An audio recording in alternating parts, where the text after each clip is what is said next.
Bienvenidos colegas, bienvenidos compañeros. Este es el primer módulo. Yo soy el doctor Carlos Flores, soy el médico infectólogo. Voy a acompañarles durante todos los módulos como una forma de apoyo para cualquier inquietud, pregunta, conceptos que no estén claros. También les voy a acompañar en un foro que tenemos cada 2 semanas en tiempo real, donde vamos a discutir a manera de un proceso de enseñanza-aprendizaje todos los conceptos que ustedes quieran repasar, ¿sí?, sobre los casos clínicos que cada uno de los módulos tiene. Esto, como les digo, es cada 2 semanas aproximadamente.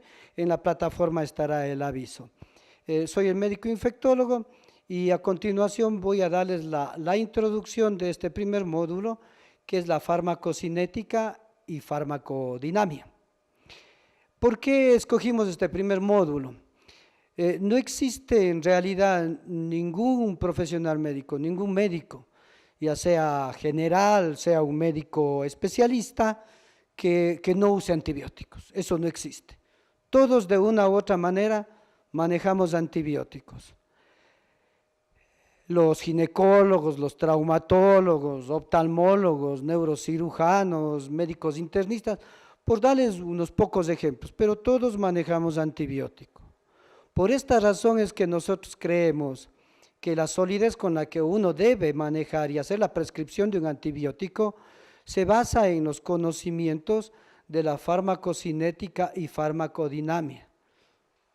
No considero concebible, no entendería cómo se puede prescribir un medicamento, un antibiótico, con fines curativos, si desconozco los principios elementales de lo que es farmacocinética y farmacodinamia. Para darles una idea, uno de los primeros temas que vamos a revisar, obviamente aparte de la historia rápida de lo que es los antibióticos, vamos a hablar de la farmacocinética y nos gustaría tal vez expresar en forma muy abstracta, muy general lo que es la farmacocinética. Y no es más que lo que el organismo le va a hacer al fármaco que yo introduzco. Y eso significa que el antibiótico tiene que primero ser ingresado al organismo humano, tiene que ser liberado, luego tiene que ser absorbido, metabolizado con el único fin de ser luego eliminado. Estos son los principios elementales de la farmacocinética.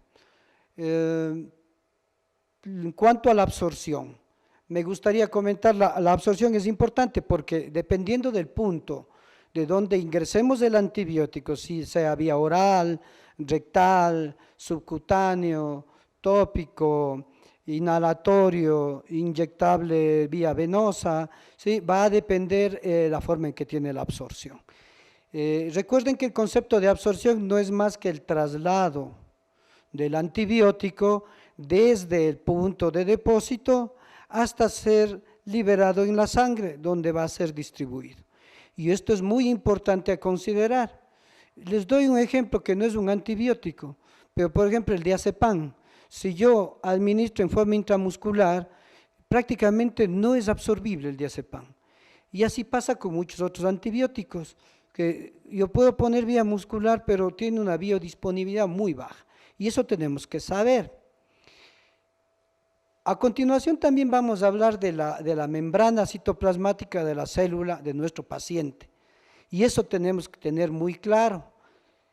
La membrana de nuestras células, la membrana citoplasmática, está constituida, como todos ustedes saben, por una bicapa de fosfolípidos y por proteínas.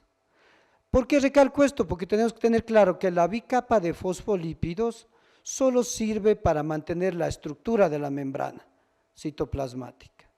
En cambio, las proteínas que se encuentran intercaladas, ¿sí?, en cada cierto trayecto de la membrana citoplasmática, estas son las que me dan la funcionalidad, las que van a permitir el ingreso de los antibióticos y que estos actúen. Por eso es importante que tengamos claro estas estructuras. Bien, todo medicamento cuando es inyectado, de la forma que sea, administrado al paciente, llega a un pico máximo aproximadamente en 1 hora. Uno de los conceptos que ustedes van a encontrar en el módulo es que independientemente de la dosis, todo antibiótico tiene un pico máximo. ¿A qué se refiere con pico máximo? Es decir, que todo antibiótico va a llegar a un nivel lo más alto y de ahí no va a pasar, de concentración en el plasma. Puedo duplicar, triplicar la dosis del antibiótico, pero no va a cambiar esa concentración máxima. Eso es uno de los parámetros que siempre deberán tomar en cuenta ustedes. El segundo parámetro va a ser la vida media que tiene el antibiótico. Van a encontrar en el módulo la teoría, pero la vida media no es más que la disminución del 50% de la concentración del antibiótico con respecto a la concentración anterior en una unidad de tiempo, medida en horas. Ejemplo, la penicilina, por ejemplo, tiene una vida media de 4 hasta 4 horas aproximadamente, que tengo que repetir nuevamente la dosis. La vida media es muy importante, colegas, porque ella nos permite calcular la siguiente dosis, a qué tiempo debe dar, y también nos permite saber cuándo hemos obtenido la estabilidad entre eliminación y concentración, que eso es muy importante, porque cuando el antibiótico ya logra los niveles adecuados, ese momento el antibiótico actúa en toda su potencia. Eso es la vida media. Tenemos otro parámetro que es el área bajo la curva, que no es más que la cantidad de antibiótico que se encuentra por encima de la concentración inhibitoria mínima y por debajo de la curva de la concentración máxima. Esto es importante a tomar en cuenta porque mientras más larga sea la curva, el área bajo la curva, más tiempo está la bacteria en contacto con antibiótico y nuestro efecto terapéutico será mucho mejor. A continuación también tenemos que en este módulo debemos poner énfasis en lo que es la concentración inhibitoria mínima. ¿Qué es la concentración inhibitoria mínima? La cantidad mínima, disculpen la redundancia, la cantidad mínima de antibiótico que yo requiero para producir la muerte de 10 a las 5 unidades formadoras de colonias, es decir, 100.000 colonias, en una unidad de tiempo que es aproximadamente 18 a 24 horas, en 1 mililitro de medio de cultivo donde están las bacterias. Eso significa que mato aproximadamente el 90%. Tenemos el SIN de cada una de las bacterias. Nosotros debemos siempre recordar qué SIN tiene cada bacteria, porque debemos estar siempre 4 o 5 veces por encima de ese SIN. Ahí estamos haciendo un buen uso del antibiótico. Y eso nos guiamos con las tablas que cualquier libro o cualquier manual de antibióticos lo tiene. Un siguiente concepto que debemos recordar es lo que es fármacos tiempo dependientes y concentración dependientes. Para agilitar un poco esto, el tiempo dependiente es un antibiótico que requiere varias dosis, que tiene que tener un tiempo exacto. ¿Cómo calculo ese tiempo? Multiplico la vida media del antibiótico por 4. Supongamos, la ampicilina tiene una vida media más o menos de 1 hora hasta 1.5 de hora. Si multiplico por 4, el promedio que me da es 6 horas. Cada 6 horas debo repetir esa dosis de antibiótico. De lo contrario, estoy haciendo una mala práctica, un uso no racional del antibiótico, porque si me paso de ese tiempo, los niveles de antibiótico caen por debajo de la SIN e inmediatamente las bacterias comienzan su nuevo crecimiento y lo que es peor, estoy seleccionando bacterias que van a crear patrones de resistencia. Estos son los tiempos antibióticos que ya lo verán en los módulos, cuáles son y qué ventajas nos ofrecen.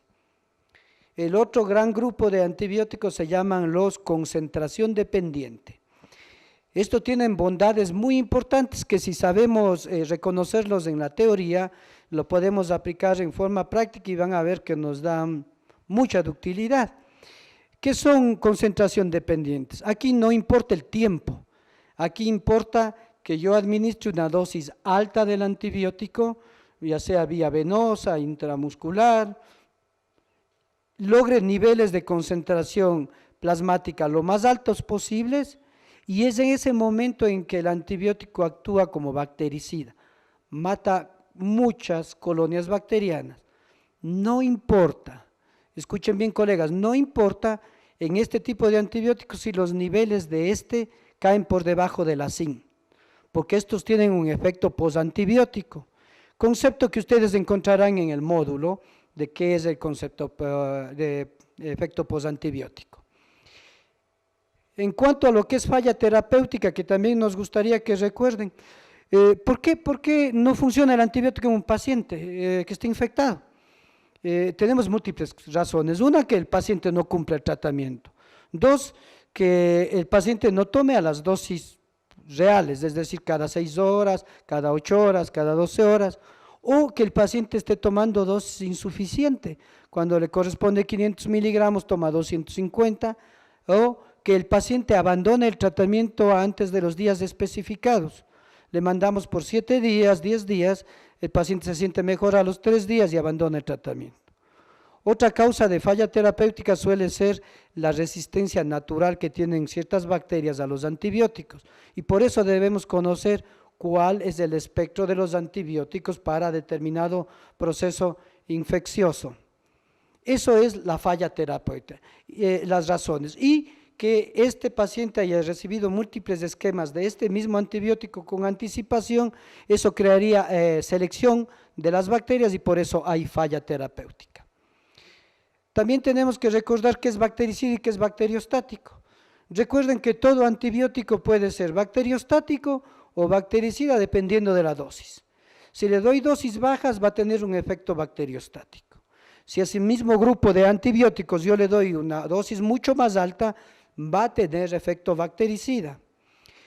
Jamás podemos darnos el lujo, si me permiten la palabra, de utilizar antibióticos bacteriostáticos en aquellos pacientes que están con sepsis grave, con fallo orgánico, o los que vemos con más frecuencia, pacientes inmunodeprimidos o con neutropenia. En ellos tenemos que buscar directamente antibióticos bactericidas, de lo contrario, obviamente, el pronóstico del paciente es muy malo. Los mecanismos de resistencia ustedes los van a ver especificados, yo solo voy a enumerar, hay múltiples mecanismos de resistencia, la bacteria puede volverse impermeable, no permite el paso, cierra sus canales o poros por donde suele pasar el antibiótico, cambia las proteínas blanco, las proteínas diana o proteínas ligadoras de penicilina, por ejemplo, cambia las otras estructuras diana como son los ribosomas, sus unidades 50S, sus unidades 30S, o tiene un efecto que se llama efecto de flujo.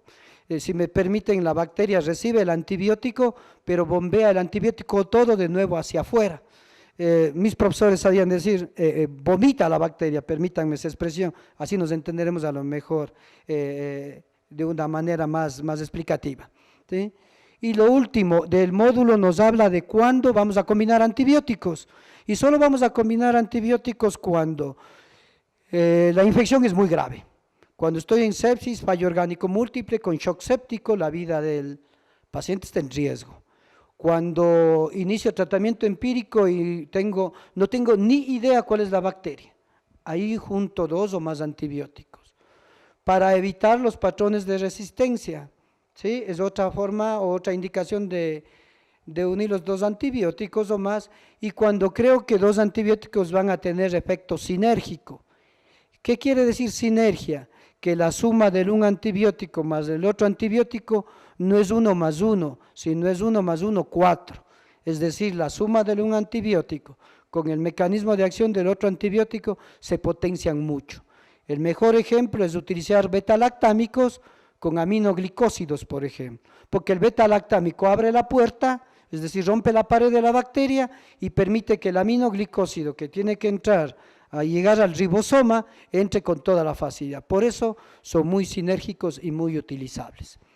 Yo espero que esta generalidad, ¿sí?, del primer módulo les sirva. Ahora viene la teoría, ustedes van a poder ampliar ahí y nos estamos viendo entonces en 2 semanas para el foro en tiempo real. Muchas gracias.